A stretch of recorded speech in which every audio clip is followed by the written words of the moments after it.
اسرائیل کی جانب سے پھر حملہ کیا گیا ہے اور ایران میں اسکول پر اسرائیلی حملے میں 24 افراد ہلاک ہوئے ہیں۔ ایرانی حکام نے اس کی تصدیق بھی کی ہے۔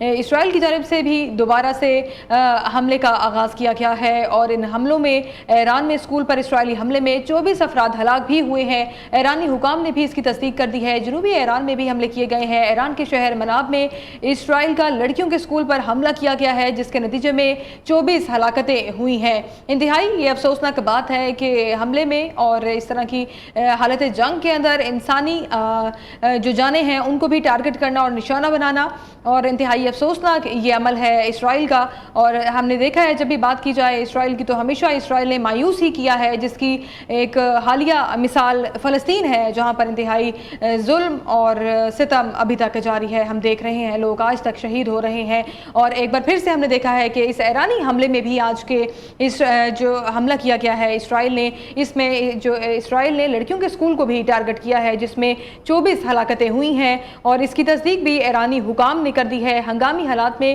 محفوظ رہیں، غیر ضروری نقل و حرکت سے گریز کریں۔ ایرانی قومی سلامتی کونسل نے یہ انتباہ جاری کیا ہے اپنے شہریوں کے لیے اور ایران کی جانب سے اپنے شہریوں کو یہ ہدایات جاری کی گئی ہیں کہ وہ محفوظ رہنے کے لیے انڈور رہیں، اپنے گھروں میں محصور ہو جائیں جب تک حالات نارمل نہیں ہو جاتے۔ ایرانی حکام نے اپنے شہریوں کی حفاظت کے پیش نظر یہ تمام تر ہدایات جاری کی ہیں اور ابھی ہم نے حالیہ ہی دیکھا ہے کہ جو اسرائیل کی جانب سے اسٹرائک کی گئی ہے ایران میں، تو ایران میں اسکول پر اسرائیلی حملے میں 24 افراد ہلاک ہوئے ہیں۔ اس کی تصدیق ایرانی حکام نے بھی کر دی ہے۔ ایران کے شہر مناب میں اسرائیل کا لڑکیوں کے اسکول پر حملہ کیا گیا ہے جس کے نتیجے میں 24 ہلاکتیں رپورٹ ہوئی ہیں۔ جنوبی ایران میں ہرمزگان کے گرلز اسکول پر بھی اسرائیلی حملے کیے گئے ہیں جس کے نتیجے میں بھی 24 ہلاکتیں ہوئی ہیں۔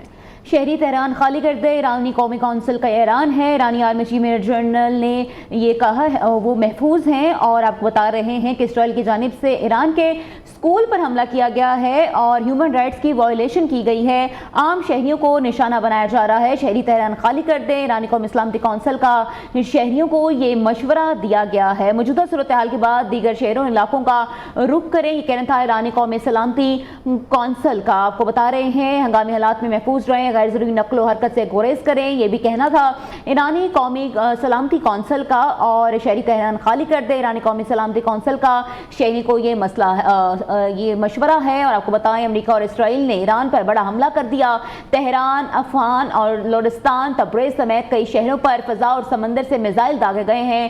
قم، کرج اور کرمانشاہ بھی دھماکوں کی آوازوں سے گونج اٹھے ہیں۔ ریوٹرز کے مطابق تہران میں مہرآباد ایئرپورٹ کو بھی نشانہ بنایا گیا ہے۔ ہسپتالوں میں ایمرجنسی نافذ، دھماکوں کی آوازیں سن کر لوگوں میں افراتفری پھیل گئی ہے۔ ایرانی خبر ایجنسی کے مطابق ایرانی سپریم لیڈر کے کمپاؤنڈ کے قریب 7 میزائل گرے ہیں۔ ایرانی سپریم لیڈر تہران میں موجود نہیں، خامنہئی کو محفوظ مقام پر منتقل کر دیا گیا ہے۔ اسرائیل کا عراق کی پیراملٹری فورس تنظیم حشد الشبیح کے ہیڈ کوارٹرز پر بھی حملہ، ایک شخص جاں بحق جبکہ 3 زخمی۔ اسرائیل کا جنوبی ایران میں ہرمزگان کے گرلز اسکول پر حملہ، 5 طالبات جاں بحق ہو گئی ہیں۔ قطر، بحرین، کویت، متحدہ عرب امارات، سعودی عرب میں امریکی اڈوں پر حملے، قطر، بحرین، کویت اور ابوظہبی میں قائم امریکی بیسز پر دھماکوں کی آوازیں، سائرن بج اٹھے ہیں۔ ایران سے آنے والے تمام میزائل فضا میں ہی تباہی کر دی گئے ہیں۔ قطر اور کویت وزارت دفاع کا دعویٰ، عرب میڈیا کے مطابق ریاض میں بھی دھماکوں کی آوازیں سنی گئی ہیں۔